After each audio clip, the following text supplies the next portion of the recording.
النهاردة هنعمل قراقيش أو مقرمشات أو اعتبروها بسكوت بمكون واحد، وكمان هي مشبعة جدا، غنية جدا بالألياف، صحية جدا، وكمان هي خالية من البيض ومن منتجات الألبان. إن شاء الله هتعجبكم لأن انتوا معاها هتنسوا الجوع نهائي. تقدروا تستبدلوها بالخبز لأن هي كمان قليلة السعرات. في جو الشتا ده احنا محتاجين مشروب دافي وناكل معاه البسكوت او القراقيش، وهتكون بديلة للخبز، صحية جدا. ان شاء الله تعجبكم واستنى رأيكم. يلا مع بعض نشوف احلى قراقيش بديلة للخبز.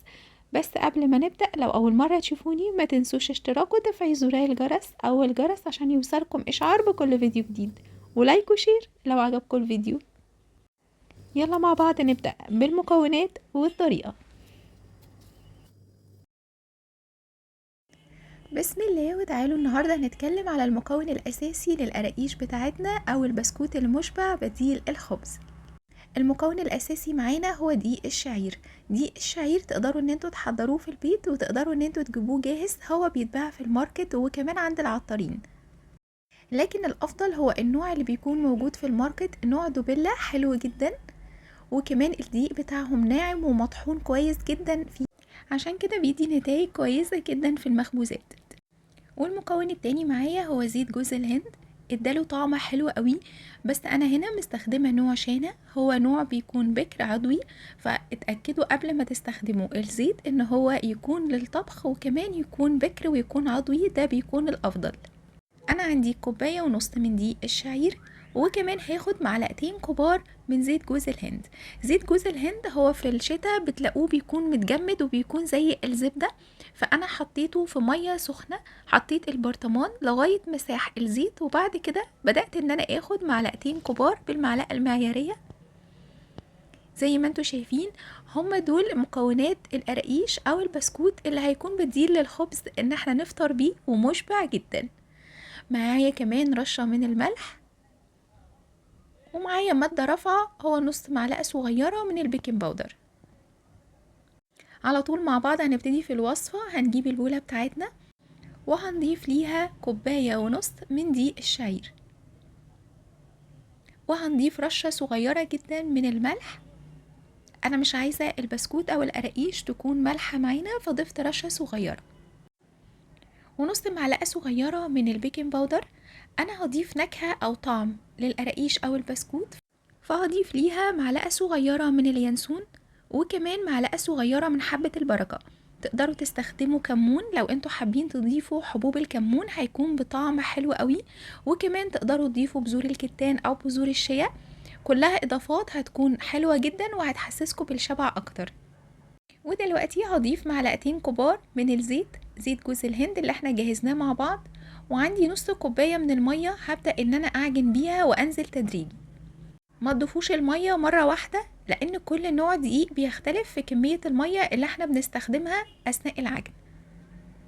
انا هنا كنت محتاجة مية تاني، فاخد معايا حوالي نص كوباية ومعلقتين من المية، وبدأت ان انا اقلب. وبعد كده هبدأ طبعا ان انا اعجن بايدي، لان هي بتكون افضل نتيجة توصلوا بيها للمعجنات. دلوقتي انا بدأت ان انا اجمع العجينة بالمعلقة زي ما انتوا شايفين، وبعد كده هبدأ ان انا بايدي اشوف العجينة اذا كانت محتاجة مية تاني ولا هي كده خلاص بقت مظبوطة.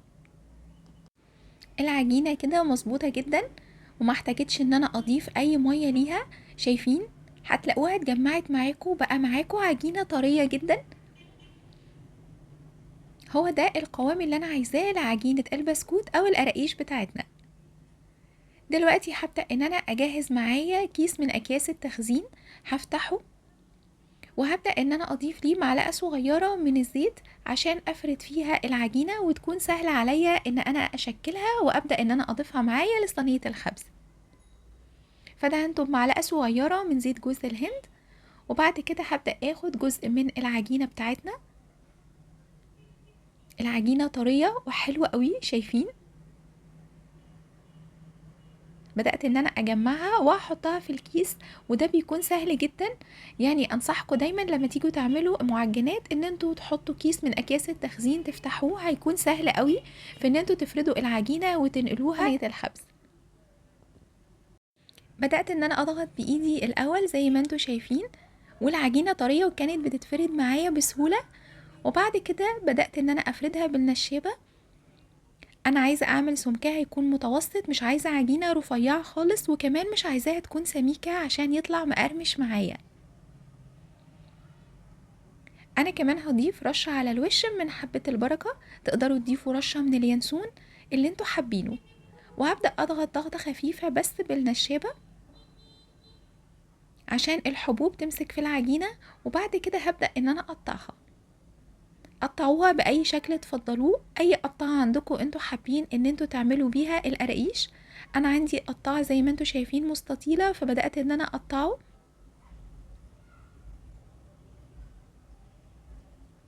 تقدروا كمان تقطعوها بالسكينة، يعني زي ما انتوا عايزين. هي عجينة طرية جدا وسهل قوي ان احنا نشكلها. دلوقتي بعد ما قطعتها بالقطاعة هبدأ ان انا اشيل الزيادات، وطبعا بنجمعها وبنرجع تاني نفرد العجينة. هو هيدينا كمية حلوة قوي. وبعد كده بدأت ان انا انقل البسكوت او القراقيش بتاعتنا بالسباتولا. انا عايزة اوريكم السمك، سمكها متوسط. وبعد كده بحطها في صينية الخبز، انا حاطة فيها سيليكون، او طبعا هتضيفوا ليها ورق زبدة وتدهنوه كويس.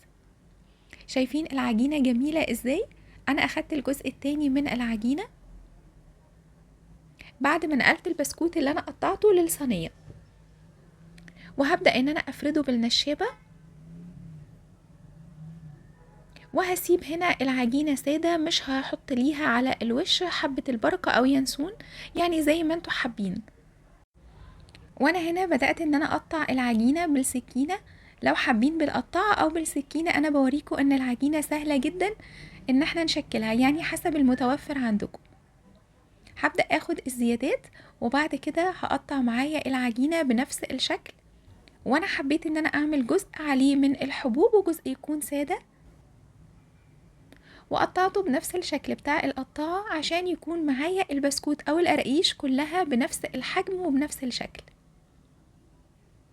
شايفين بننقله ازاي بسهولة؟ يعني اكياس التخزين بتسهل علينا جدا الفرد، وان احنا كمان ننقل من عليها البسكوت او القراقيش او اي حاجة احنا بنحضرها. ودلوقتي انا جاهز معايا الكمية كلها اللي عملتها من القراقيش او البسكوت بديل الخبز. انا كنت عاملة جزء عليه من حبوب حبة البركة وجزء سادة، والجزء السادة بدأت ان انا اديله شكل بالشوكة زي ما انتوا شايفين. وانا مسخنة الفرن على درجة حرارة 180، والفرن سخن معايا. هدخله الفرن وبعد كده اقولكوا على تفاصيل التسوية. تعالوا مع بعض نشوف تفاصيل التسوية لبديل الخبز النهاردة، البسكوت او القراقيش الصحية. اخدت في الفرن معايا تقريبا 20 دقيقة، وكنت بتابعها. اول ما اخدت لون ذهبي طفيت الفرن وسبتها في الفرن لغاية ما الفرن يبرد عشان تقرمش معايا، وتكون كمان طعمها حلو قوي. بتاخد تحميصة حلوة وبتكون مقرمشة، وبجد مش هتفرقوا طعمها عن الجاهزة، بالعكس هي احلى. وطبعا احنا ضامنين مكوناتها، ما ضفناش بيض، ما ضفناش منتجات البان، مستخدمين دهون صحية. فبجد هي حلوة قوي، مشبعة جدا. زيت جوز الهند من الحاجات اللي بتشبع جدا، وكمان دقيق الشعير كله الياف. بجد دقيق الشعير غني جدا بمعادن وفيتامينات مهمة جدا. حلو جدا ان احنا ندخله معانا في الوصفات الصحية للدايت، هيعجبكم جدا لانه بيشبع قوي. هتقدروا النهاردة مع بديل الخبز البسكوت او القراقيش ان انتم تحسوا بالشبع وتنسوا الجوع، وخصوصا مع الجو البرد احنا محتاجين بس مشروب دافي، ومعانا احلى قراقيش بديلة للخبز في الفطار او العشاء. دقيق الشعير مش اول مرة اعمل بيه وصفات صحية، عملته كتير جدا من سنين فاتت.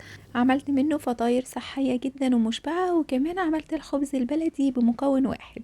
هسيب لكم كل لينكات الوصفات موجودة في صندوق الوصف، وان شاء الله تجربوا الوصفة وتعجبكم. واستنى رأيكم واستنى تعليقاتكم الجميلة والحلوة اللي بستناها. ولو عجبكم الفيديو واستفدتم منه ما تنسونيش من اللايك، وياريت شير لأصحابكم ولحبايبكم عشان يشوفوا الوصفات الصحية والجميلة ويستفيدوا منها. إن شاء الله أشوفكم في وصفات كتيرة وصحية بأمر الله. أستودعكم الله الذي لا تضيع ودائعه. مع ألف سلامة.